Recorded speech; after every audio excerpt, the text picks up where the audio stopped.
Hola, hola, bienvenido a Single Women Retiring Abroad. Me llamo Maggie, soy enfermera jubilada y estoy viviendo en Panama City desde el año 2023, desde el enero 2023. Estoy muy agradecida y bienvenida a todas. Okay, so I'm just trying to show off a little bit. I'm telling you that Spanish is something that's going to grow on you, that you shouldn't worry about how well you are speaking, how soon you're speaking it. You just need to be diligent in your listening and practicing verbally. Welcome to Single Women Retiring Abroad. When you're thinking of moving to a different country, how high is language in your assessment tree? Is it like way at the bottom, or is it up at the top? Not the very top, but somewhere close to the top. Have you learned another language? Do you speak another language? So that's going to decide whether you even consider going to another country. Well, I'm going to try to convince you today that in some expat communities, retirement communities abroad, it may not be such a big issue. Remember the three main reasons people retire abroad: cost of living, affordable health care, and the presence of an already, expat community in the area that you are looking. So if you're going to if you want to consider a community, a country where they speak another language, but they don't have any expats there, it might be a bit hard for you. So language is something that needs to be considered when you are considering retirement abroad. So how open are you to learning a new language? Let's talk about it. Before we get any further, my name is Maggie Lazar. I am a retired nurse practitioner, and I have been living in Panama for the last 14 months and still loving it. I retired in 2023, but I have been visiting Panama since 2017. Panama was not a country that I used a workbook and I started doing my due diligence and check. There was a spiritual connection to Panama when I came to visit the first time, and I kept coming back for vacation, and the connection became stronger and stronger. I am a spiritual kind of person, and I believe in my first impression, my gut feeling. I'm a nurse. We are trained to listen, to look beyond the obvious, and to be really sensitive to the vibration, to what's going on in a person or a community or an environment. I'm very aware of my surroundings. So when I go to a place and I was like, nah, I'm not feeling it, I don't feel it. And usually if I go back, it doesn't change. So I don't know if you like that, but that is something that has been very valuable to me in my life and career. And it has to do with friends, acquaintances, co-workers, you name it, okay? So let's say you decide, again, this is about Panama. We talked about the history, that Panama was a Spanish colony, and the Spanish were here, and once they broke away, got their independence, of course, you had a lot of Spanish people who stayed, and they still stay here. Even when they became part of, when Panama became part of Colombia, that was still the Spanish thread that went through both countries, so they speak Spanish. In terms of language, how comfortable you might be where you go. In the city, a lot of people speak English. A lot of young people, when you go into a store or a restaurant, they want to speak English to you. Even though you probably want to practice your Spanish with them, they want to practice their English with you. The schools are very big at teaching them English. Like when I was growing up, English, Spanish, Latin were, you know, that was, you didn't have a choice. You had to take those languages. And I am so thankful for that, because I do believe when you learn languages in your younger years, it's a lot easier. That doesn't mean you can't learn Spanish if you're an old person. Some people just have certain abilities to learn languages. I tend to be one of those. But I have spoken to people who've been here like 10, 15 years, and they're like, oh, I'm fluent now. I can even do a presentation in Spanish, and I'm like, yay! So a lot of time I'm talking to friends and people who just moved here, and I just keep saying, relax. Just don't be so gung-ho and uptight. Oh, it's been a year and I don't know much Spanish. Language, just like what happened to me in the Peace Corps, they gave me 3 months of training and then they tested me.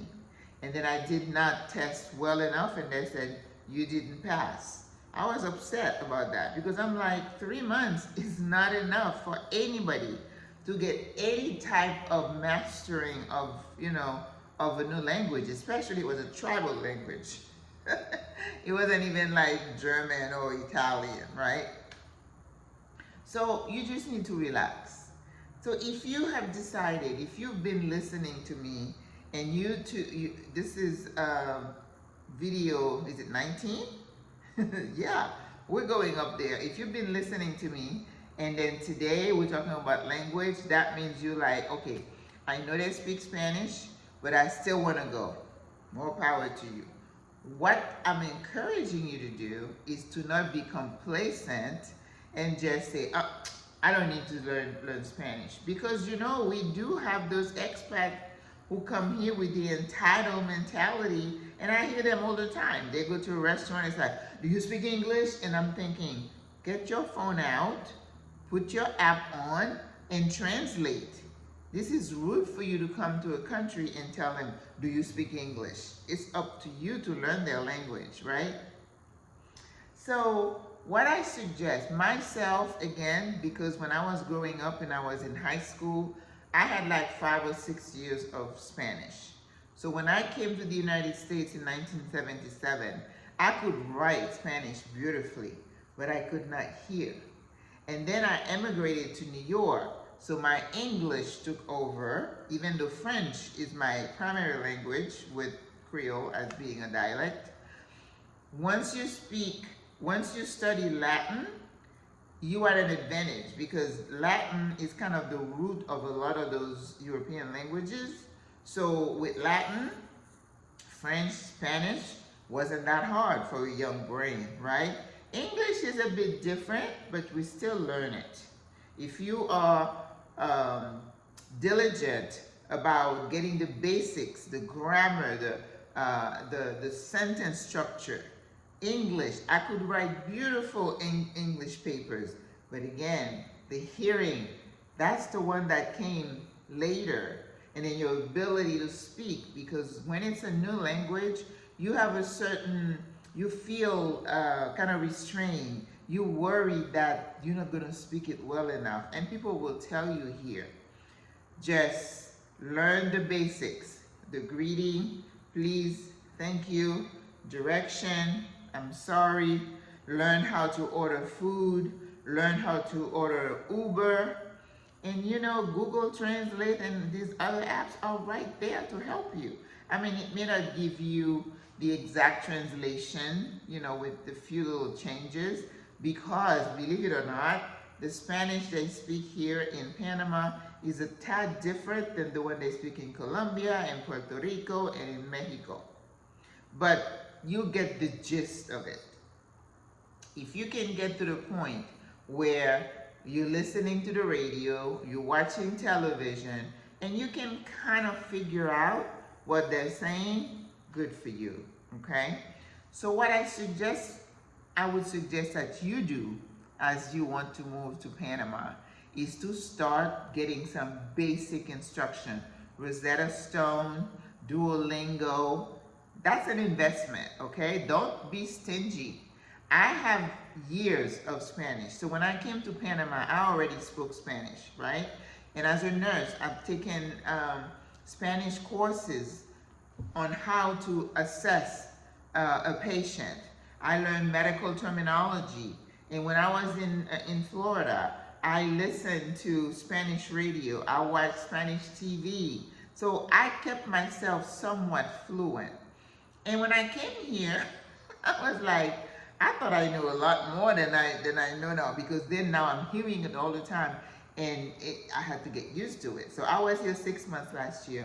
I went to South Africa, so I was disconnected, and then I came back. So now it's like it's starting to get a little bit easier. But I got to give myself some grace. I am not the native. I think it's going to take me about a year or more to become really fluent. I do understand how to put a sentence together, how to ask questions when you're giving order, conjugation, and all those things. But sometimes I'll hear a word and I'm like, I don't know what that is. So in my phone, I have like a note. Wherever I hear a word, I have my translation on, and I'm just trying to build my vocabulary. But because my brain is getting a little bit older, I'm not catching on as fast. So I recommend, don't say I can't, I don't have time. You have to make the time, okay? Because there's nothing more frustrating when you just tenuously cannot understand what somebody is saying when they're talking to you. And please don't let your impatience show when you're talking to a native. It's on you. The burden is on you to learn, not them to understand you. If they do understand, it's a bonus, but it should not be an expectation, right? So invest in a Rosetta Stone or Duolingo, sign up and start with the basics. Like I said, greetings, food, how to shop, how to order an Uber, saying thank you, please, just basic conversation. And then when you come to Panama, I tell people, put the television on, put the news station on. When people are having conversation, just leave it on. You don't have to sit in front of it, but let your ear get used to hearing the conversation. And let me tell you, you will be surprised. You know, my friend would say, oh, I'm getting better. And I'm like, yes, it's like passive learning. It's passive learning. That's why kids of immigrants who come here, they pick up the language, to the US, they pick up the language really quick. But again, they're younger. But once you put someone in an environment, they're gonna have to, they will. The rate as to when you become fluent will vary because everybody learns at a different pace, but you will learn it. Just relax, relax. Google Translate is your friend. And they have other apps I've seen, you can just speak into it and it translates something, whatever it is. But just invest in your learning. It is part of your success. People who are tenaciously refusing to learn to speak Spanish become very angry and upset, and it's really hard for them to embrace the culture and make friends with Panamanians. And Panamanians are so friendly. Wherever you go, whether you're in the city or in the interior, if they see you trying, and that's true of anywhere you go, they might smile if you say something a little bit different. The other day I met with someone and I said, okay, por favor, dame un favor, hablamos español, because tengo que practicar. I said, please don't speak anything to me, let's just speak Spanish, and if I say something wrong, please correct me. And she did, and I did okay.